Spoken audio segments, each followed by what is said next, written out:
Mushy told me when she returned that she could sense the elemental power through the box. Hopelessly blinded by love, Ariel didn't think too deeply about his excuse, and punched him lightly in the chest. Anyway, they're for little Mushy, make sure you hold on to them. If she doesn't receive them, you already know what I'll do to you. Alright then, thank you, Ariel. Without another word, Ariel turned and walked away without looking back. Her beautiful black-stockinged legs beneath her short skirt carried her forward with light, cheerful steps, gradually disappearing into the morning glow. Her black hair fluttered gently in the breeze. Every step betrayed an excitement she could barely conceal. The sunlight cast a slender shadow behind her, swaying gently in time with her footsteps, until it gradually vanished around the corner of the tree-lined path. After walking a few steps, she paused, as if there were something else she wanted to say. But in the end, she never looked back. Only that slender silhouette remained, fading farther and farther into the morning light. After watching Ariel leave, Moen looked at the wooden box in his hands and smiled faintly. It was still necessary to stay on good terms with an overpowered heroine like her.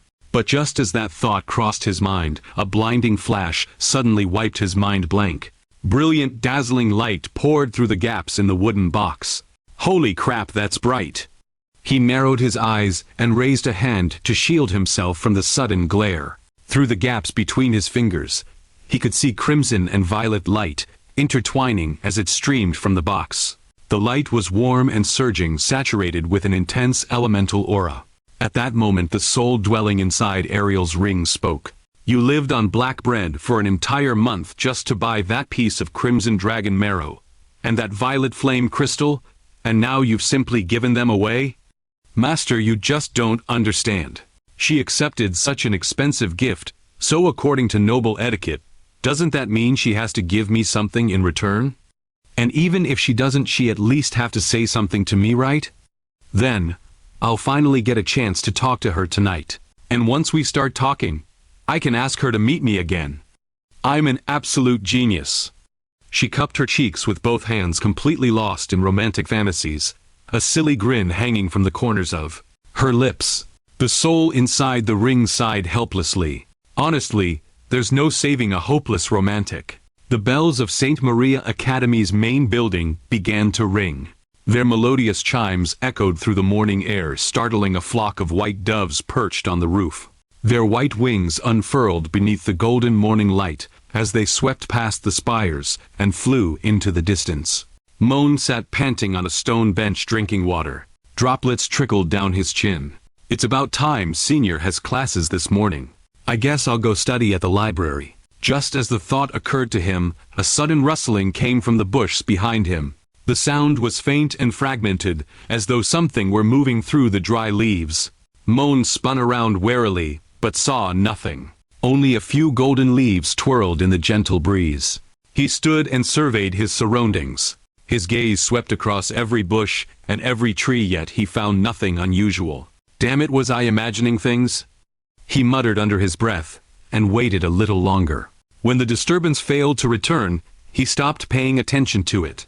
Shaking his head, he rose, brushed the dust from his trousers, and headed toward the library. His golden figure soon vanished at the end of the tree-lined path. Yet the feeling of being watched lingered in his heart, like a shadow faint but impossible to shake. By the time evening arrived, the last warm rays of sunset had settled over the clock tower. They dyed its ancient stone walls a warm orange red, as though coating them in a layer of flowing gold. The evening sky burned like a magnificent painting. Deep violet, pale crimson, and orange gold blended together like colors spilled from an overturned palette. Moen yawned as he walked toward the potions club. His handsome face carried the exhaustion of a full day spent studying, and faint dark circles shadowed his eyes. I barely managed to review everything Senior taught me yesterday. Hopefully I'll be able to understand tonight's lesson. Trying to learn 2 years' worth of material in 1 month is insanely brutal. He rubbed his aching eyes, his steps slightly unsteady. His golden hair gleamed softly in the sunset. Just then, another rustling sound came from the bush behind him.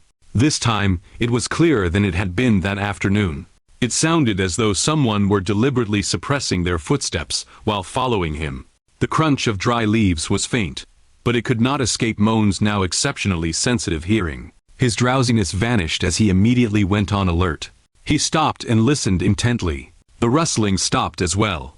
Damn it, they've been following me all day. Could there still be some cultists who slipped through the net? I may not be able to fight them, but I can certainly run from them.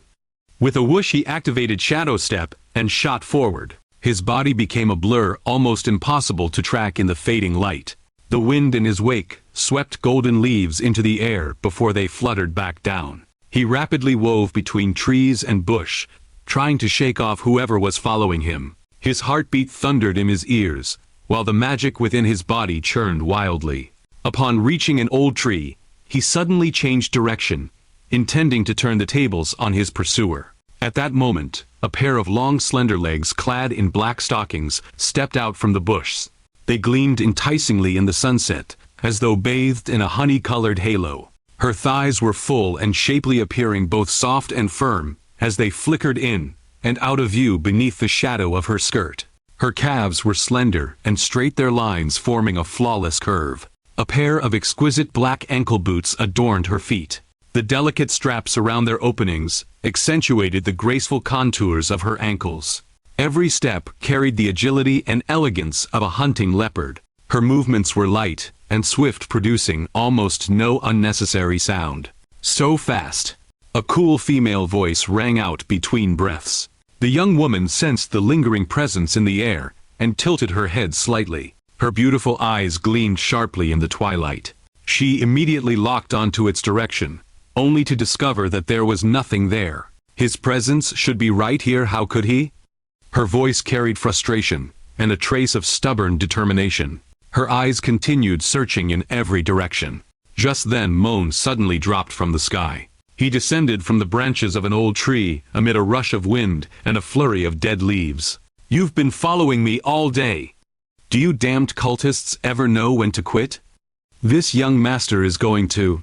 Before Moen could react, his hand had already shot forward. It was a purely instinctive defensive move, swift and fierce. But the moment his hand touched the young woman's body, the situation took a completely different turn. A soft sensation traveled from his palm all the way up his arm. It was warm, pliant, and springy, clearly perceptible, even through the thin fabric. It felt like grasping a warm cloud brimming with life. Wait, that movement, and this feeling, something's wrong. With his hand still resting on the young woman's chest, Moen slowly lifted his head. His blue eyes were filled with panic and embarrassment. Sorry. You're? At that moment the young woman was pressed down beneath Moen, and he had accidentally touched her in the process. Her pretty face had turned red all the way to the tips of her ears. Like a ripe tomato, the flush spread from her cheeks down her fair neck. The redness washed over her like a rising tide. After chasing Moen all that way, her uniform was soaked through.